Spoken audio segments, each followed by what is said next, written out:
perusahaan Unilever, perkembangan, perencanaan, strategi, dan implementasi perusahaan tersebut.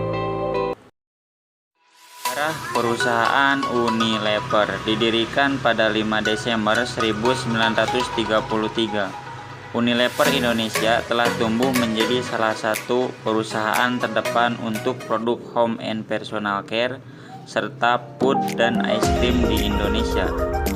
Rangkaian produk Unilever Indonesia mencangkup brand-brand ternama yang disukai di dunia seperti Pepsodent, Lux, Lifebuoy, Rexona, Vaseline, Molto, Sunlight, Wall's, Blue Band, dan lain-lain.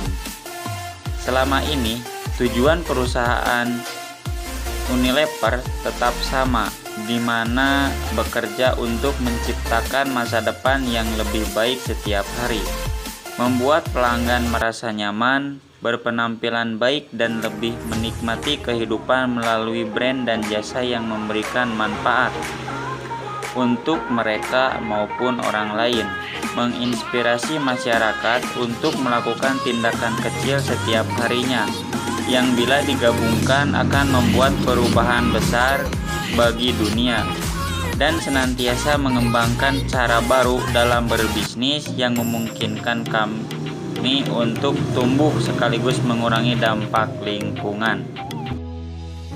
Perkembangan perusahaan Unilever sangatlah signifikan, terutama di Indonesia, karena menyediakan bahan-bahan makanan, minuman, dan juga bahan lainnya yang dibutuhkan oleh setiap orang.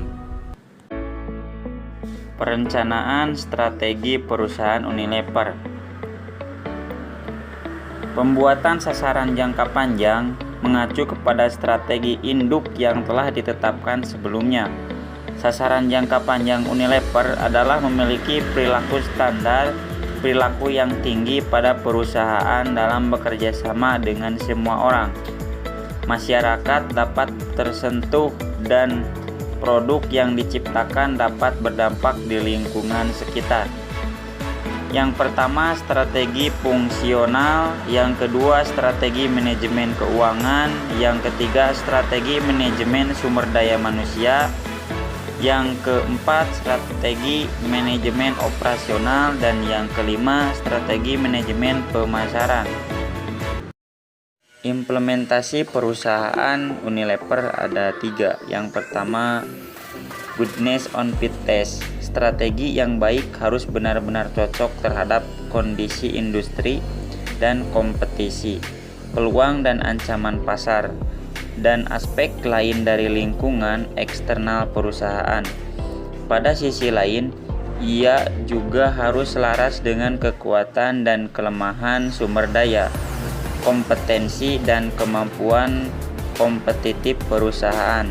Yang kedua, competitive advantage test. Strategi yang baik harus mampu meningkatkan daya saing perusahaan.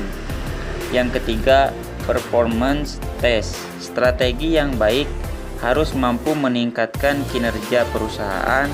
2 jenis peningkatan kinerja yang paling sering dikatakan mengenai kemampuan strategi adalah meningkatkan profitabilitas serta meningkatkan kekuatan kompetitif perusahaan dan posisi pasar dalam jangka panjang.